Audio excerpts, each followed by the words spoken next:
religion, or did it come from God, or was it written by people long after the Prophet? I don't think that the Quran comes from God, and the reason that I don't think the Quran comes from God is that it seems to me recognisably a product of the culture of what we call late antiquity, so the whole sweep of Near Eastern history that embraces both Persian and Roman, Christian and Jewish cultures. And the reason for that is very simple, that the Quran contains within itself all kinds of echoes of that culture. Moses is mentioned 130 odd times. The Virgin Mary has a more starring role in the Quran than she does in the New Testament. But you also have references to Alexander the Great. You have the Christian story of the seven sleepers of Ephesus, a sort of wonderful Christian folktale, also appears in the Quran.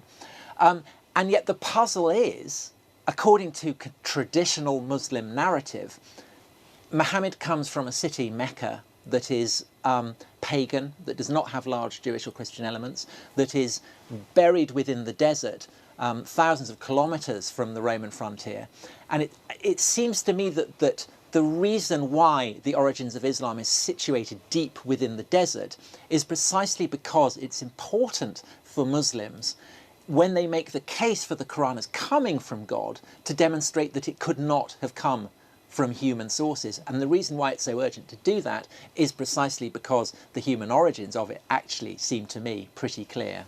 So essentially, Tom Holland, are you arguing that what we understand to be the source of Islam, the Quran, is not what it appears to be? Well, what does it appear to be? I mean, according to Muslim tradition, it comes from God, and that, of course, is the foundational belief on which everything else about Islam essentially is raised. And if you are a Muslim, then, of course, you take for granted that this text is indeed divine, of divine origin. But if you're not a Muslim, and particularly if you're a historian of antiquity, you have to look at the Quran as you would any ancient text, be it the Iliad, the Aeneid, or, of course, the Bible. And you have to say what is its origins in human terms. You have to explain it in human terms, because if you're not doing that, then you are effectively becoming a Muslim and you're dealing in theology rather than history. So I think that the story of Islam's origins as it is told by Muslims blanks out the clearly vital role that the history of the Persian and the Roman empires in the 6th and early 7th century played on the emergence of this religion. And your thesis is that people within that emerging triumphant Arab world knew that they needed a philosophy, a sort of binding philosophy for all these peoples they were defeated, and out of this came Islam? I think that makes it sound too sort of Machiavellian and calculating. I don't think they sat down and thought, oh, we must make up a religion to justify our rule. But this is a period where anything that happens is presumed to derive from the will of God. And the Arabs, just like everyone else, are looking to the heavens and saying, well, what is going on here? Partly because of the plague, the war, the suffering that has been going on, but also because ultimately the Arabs end up conquering this stupefying empire, and it is the most miraculous thing imaginable. And so inevitably they come to think that God has given them a special role. Now, I'm sure that Muhammad's revelations, which ultimately get collated, put together, and to constitute what we now know as the Quran, have a role to play in this. It seems to me clear that the Arabs, right from the beginning, regard these Quranic phrases as holy. They don't try and alter them. But the process by which this gets shaped into a religion is a vastly more protracted process than Muslim tradition would imply. And so where would you see all this scholarship around the origins of Islam heading? Well, I think that it is prompted in large part by the fact that there are a lot more Muslims living in the West, and so Islam to that degree is becoming a Western religion. And so therefore it is having the same focus of interest that Judaism and Christianity had earlier had in the 19th century. And it's very telling that it's really only been since, say, the 70s and the 80s, when the profile of Islam in the West was starting to grow, that scholars have started to look at Islam in the way that they had previously been looking at the other two monotheistic religions. And so I think, ultimately, I suspect that a Western form of Islam will be a historicised Islam, just as Christianity in the West now is a historicised Christianity. It is one in which... What do you mean by that? It's one in which even believers recognise that the religion is a product of human cultural civilizational evolution as much as it is of divine revelation. And it is recognised that the stories that Muslims, Christians, Jews tell about the origins of their faith may have spiritual, may have theological significance. I mean, that is up to the personal beliefs of the believer. But they are not necessarily to be regarded as history. See, it's just that all of this work is coming from westernised sources, isn't it? Not Islamic scholars. I mean, what's at stake, in your view, for Islam and Muslim believers in all of this?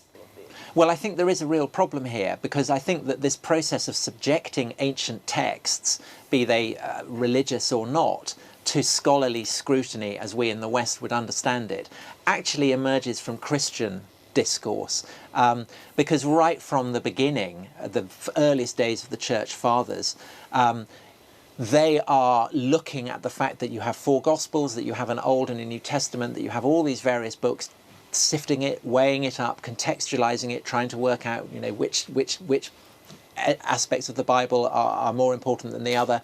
And so, in a sense, what scholars of ancient history and ancient texts do now is essentially a Christian methodology that has been stripped of its Christian context. And so there is a sense in which, when this methodology gets applied to Islam, Muslims perhaps justifiably feel that this is a kind of Christian approach, and therefore is all the more unsettling. And I think that the particular problem with Islam that Jewish and Christian scholars did not have is that for Muslims, the Quran is far more literally the word of God than even the Bible is.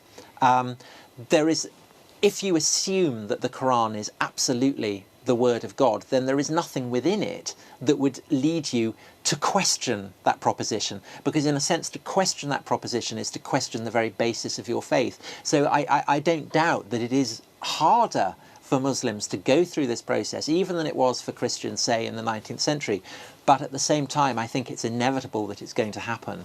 So, I mean, you're not a religious man yourself, so I suppose you can stay... Well, I have a kind of guttering, flickering Anglicanism, which I suppose is to say that I'm a sort of culturally Christian agnostic. But I'm certainly not contemptuous of religion. And I hope that my book is not contemptuous of it. I regard the process by which these various monotheisms transform the world as perhaps the greatest intellectual revolution that human civilization has witnessed, with incalculable impact upon the world. And that's precisely why I think it's so important to study it as history as well as theology or belief.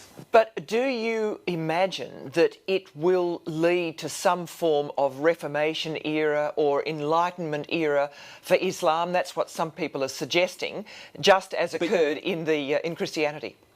No, because I think that to use the very words Reformation or Enlightenment, they are specific to the evolution of Christianity, and to suggest that, oh, you know, it's 1400, it's time Islam had a Reformation, is to imply that religions run like clockwork. You know, you just wind them up and then they follow the same course.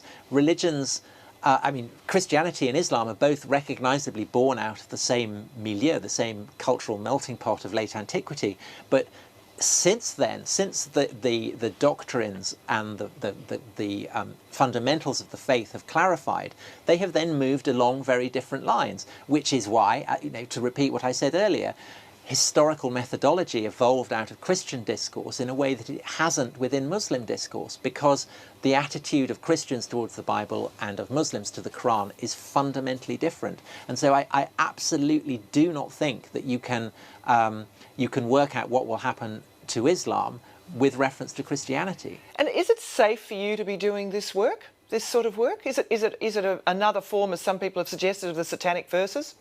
Why would Muslims be upset about this? It's clear that the foundation of my presumption is one of non-belief. I am not a Muslim, and so by definition I don't think that the Quran came from God, and I don't think that Muhammad was a prophet of God. And that being so, and as a historian of this period, I have to provide an explanation for what happened that makes sense in human terms. It would be ridiculous for me as a non-Muslim to say that it came from God. And naturally Muslims are perfectly content to recognise that. Tom Holland, thank you very much for joining us. Thank you very much for having me.